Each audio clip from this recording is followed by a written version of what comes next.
आते हैं तो वो हाथ पैर सुन्न हो जाते हैं, दर्द होता है और हाथ पैर काम नहीं करते, अकड़न होती है, इस तरह के क्लिनिकल सिम्टम्स के साथ वो प्रेजेंट करते हैं। तो सबसे पहले हम ये समझेंगे कि इसका क्या कॉज होता है।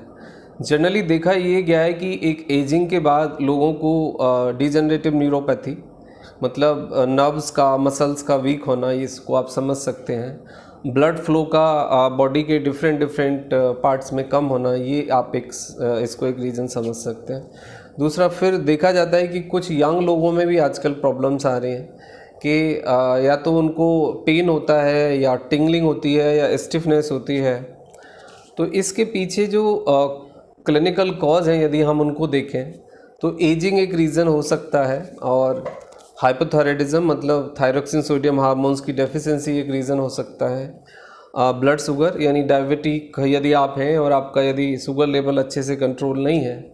तो नर्व्स की मोटिलिटी को वो डायरेक्टली प्रभावित करता है और ब्लड के सर्कुलेशन को प्रभावित करता है। आपके जो नर्व्स हैं वो वीक हो जाते हैं, तो वो भी एक कारण है। फिर blood pressure, high blood pressure भी इसका एक कॉज है, और लो ब्लड प्रेशर, सबसे ज़्यादा प्रॉब्लम लो ब्लड प्रेशर में होती है, स्टिफनेस की और टायर्डनेस की और थकान की। बट हाई ब्लड प्रेशर में भी हो सकती है, बट वो बहुत रेयर है। दूसरा, फिर यदि आपको कोई न्यूरोलॉजिकल प्रॉब्लम है, लाइक आपको डिप्रेशन है, या आपको माइग्रेन है, या फिर आपको कोई चोट लग गई है हेड के लेवल पे, कोई नर्व्स आपका डैमेज हो गया है, या कोई पर्टिकुलर स्पाइनल रीजन में यदि आपको कोई इंजरी हुई है, जो आपका सी रीजन है और जो एल रीजन है, यानी सर्वाइकल रीजन मतलब आपके स्पाइनल पूरा नेक का रीजन जो है, यदि उधर आपको स्टिफनेस है, सर्वाइकल है, आपकी नर्व्स में यदि